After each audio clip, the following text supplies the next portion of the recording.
Hi again. I'm Catherine Howard. So in this segment, we're going to cover belongings, the belongings of your child or children that you may have lost, and what to do with them, what to do with all those things. For everybody, there's going to be a different answer slightly, right? Do you keep everything? Do you get rid of everything? Do you keep some things and not other things? Which things are worth keeping? Which things aren't? Which things should be, maybe enshrined in a way? Every situation is going to be different. It's going to depend on how your personal views and beliefs. It's going to depend on the amount of time that how old your child was, the amount of time that he or she lived, and maybe how some of the other members of the family, how they feel about it and what their beliefs might be. So it's important to have this be maybe an open discussion. Often at first, in the early stages, the early times, the few weeks and months and even the first year or so, it's often difficult for you to get rid of things, anything at all in some cases. Some people want to, again, gather everything up close to the beginning and give it away or put it away, box it up, hide it so it's out of sight because they use it to cope. For others, holding on to everything is a way to help cope. It's also a tool. So you can visit, you can see what experience parts of your child's life, hold that book or that item of clothing in your hands, be able to smell it. On that note, it's a good idea to, if people are helping you afterwards, if your child lived with you in your home, to probably not let people help with laundry, because you may want to try to find items of clothing that still has your child's scent on it. I found that very comforting in my early stages, and as a cautionary tale. Eventually, there was very little at home that was ready for laundry in my situation, but I did find a couple of items, and eventually that couple of items that had my son's scent on it became one item as time went by and things faded. And so that one last item I thought I'd be able to protect by wrapping in saran wrap. It did not hold the scent of my son. It, in fact, took on the scent of the saran wrap. And so that was a sad and disappointing day, but also became the moment where his scent was no longer in the house, and it made it easier for me to then get rid of more of his clothing.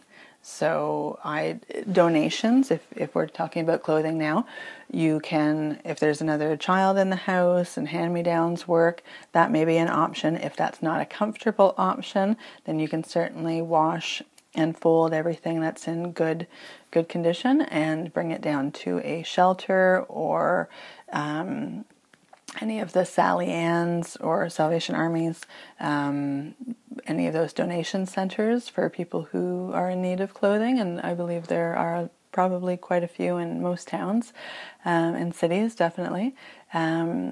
As for the totality of all the belongings, it's going to depend on how you feel about it, and maybe your belief system and the other people within your family and other family members that are directly connected. Again, this is going to vary on the age of your child. If they are older and they were married, maybe you haven't any say of that, and maybe you're still holding things from their childhood, when things get boxed up and kids move out and go to school. If your child was at home living with you at the time of their death, then you probably have lots of things around the house. Maybe if they were younger or even older, infant all the way up to early 20s, they're going to have clothing and furniture and things they cared about, toys or collectibles or hobby items, musical instruments, these sorts of things. So when's the right time to get rid of things?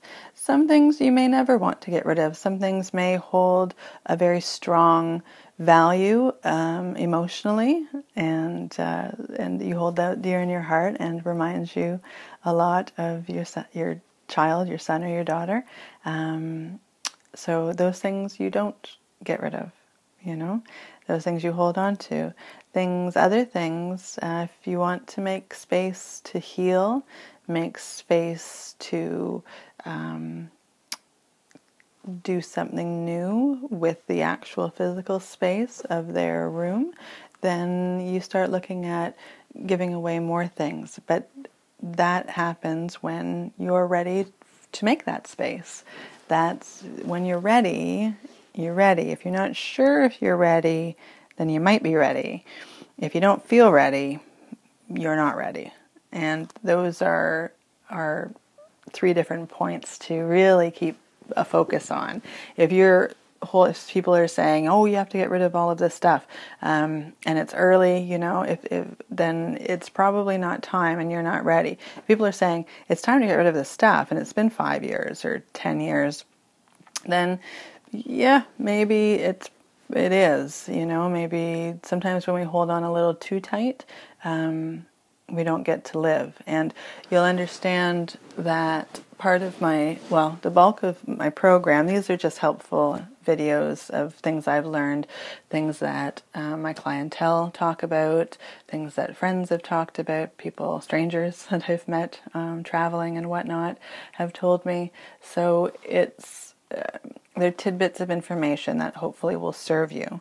As far as my program, Honor Your Loss, Honor Your Life, it's hard to live stuck in that place. So in that place where we're sad all the time or angry or feeling this sense of unjustness or unfairness, and it's impeding our ability to live, our ability to find happiness and joy, our ability to expand ourselves and find greater purpose in our life beyond this horrible and tragic situation. So in those situations when friends or family are saying, look, it's been a while, maybe it's been a long time, it's time for you to get rid of some of this stuff, that's them letting you know that there's more out there in the world, right, than just living in sorrow. And so maybe it is. So in those cases, yeah, maybe an item at a time, right? And I know some people have more emotional or mental distractions or interference, mental disorders and this sort of thing. People who hoard or collect clutter, that sort of thing. It's harder to let go of these things, but there are professional services that can assist in that. But if we're just talking about the early stages, shortly, the weeks, months, and maybe first couple of years after your child's passed away, has died, then yes, there will be different stages. Some things won't matter. Some things, even the littlest things that you think shouldn't matter, sometimes those things do matter. Like, there was a scribble on the table, and it took me a year before I would wash off that scribble from the beautiful wood table that it was on. But it just felt comfortable. It felt comfortable thinking about the drawing. So that took a while, but then it was time to get furniture back. And you might find that there are things that, you don't want to do that laundry right away. You might not do the dirty laundry in the room for 6 months or something, or even the garbage or that half-eaten hamburger. Hopefully it's not collecting bugs, but, those things suddenly mean an awful lot because maybe that was the last thing that you remember them doing was eating that day, or associated memories will be different for everybody. So perhaps any number of things could happen, but so with that in mind, that's important, and especially if if you're watching this and you're supporting somebody who is going through a bereavement period, and you're maybe not actually bereaved yourself, of course it's always relative to the situation, but maybe keep that in mind. It's important to keep that in mind, that before you just go ahead and start cleaning up for them, keep in mind that that little bit of garbage or that little bit of mess or that thing, everything might be meaning something if it's really early in the game, if it's really within the first few days and weeks of loss. So before you touch anything or help, ask and communicate specifically what you intend to do and make sure it's okay. It might be, but it might also not be. And it's important to keep up with that. So when's the right time to get rid of everything? When it feels right. If you feel that right at the beginning you want to get rid of a lot of things or everything, I would caution you to hold off and wait. If you can't look at it, or it's not the right feeling for you, then maybe if it's a room, maybe closing the door, or if it's items, putting them into a bin and then putting them into a room or basement, garage, storage, somewhere safe that they're not going to get wet or ruined or, damaged in any way, so that when you're ready, you can go back through it. And perhaps that time never comes, but it is better to be certain about that and allow yourself some time to change your mind. Once you give something away to donation or into the garbage or to other people or sell it off on Craigslist or any of those things, it's very difficult, if not impossible, to get those things back. So it's better to be certain, and that's why it's important to understand the difference between when you're ready, when you're not sure if you're ready, which means you're close to being ready and you might very well be ready, and when you're not at all ready to give whatever the item is away. And you'll find that it'll happen in stages for some of you. It'll be okay to give away clothes, but maybe only these clothes, and then in 6 months or a year you can give away the rest of the clothes, and eventually you get yourself down to a small collection of the items that most reflected your child and that mean the most to you and your connection with them. And then those are the items that you keep. And you keep the photo albums. So, pictures. If you've got pictures on your computer or your phone or your tablet or digital camera, get them printed off and get them put into a photo album where they can be appreciated and easily accessed and not lost on a server or in a computer crash somewhere. Get them printed off the way we all used to in the old days and put them into an album and put them on a shelf or in a sturdy Rubbermaid container or something. And if you have pictures that have gotten damp, they maybe were in a shoebox and got stuck together, then don't tear them apart because that'll rip them. You can put the stuck together group of pictures into a bowl of water and they'll come apart. And then as soon as, because you know how when they develop pictures, they have them in that developing solution. So it's okay for them to be wet for a bit and it'll let them ease apart, and that might save you some photographs should you have some that are stuck together. So I hope this serves you, that it gives you a chance to really look at what's important and what you can keep, to make sure that you communicate with other close family members if necessary, and decide when it's ready, when you're ready, and when the time is right to give away or remove some of the items from the home. All right, I hope this serves you. Take care, and I'll see you in the next video. Hi there, I hope this video has served you in some way.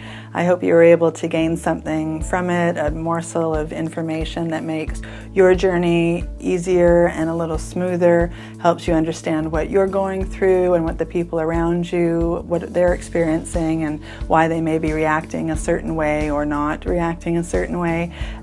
So please, I'd love if you would like this video and subscribe to the station, to this channel. Please join us on Facebook And by all means, comment down below and visit the website. Come see what else it's all about, and if you'd like, we can get you hooked up with a copy of Honor Your Loss, Honor Your Life, and I also do online and video counseling and coaching, and there's programs that you can take as well. So explore away. If in any way I can help you through your journey, making it a little easier and smoother, I would love to. So please join up in any way that you can, and let's see if we can get you through to the other side of grief a little more smoothly and with a little more grace. I wish you courage and radiance, and sending you love on this journey. I'm Catherine Howard from MuskokaGriefSpecialist.com, author of Honor Your Loss, Honor Your Life, and I'll see you in the next video.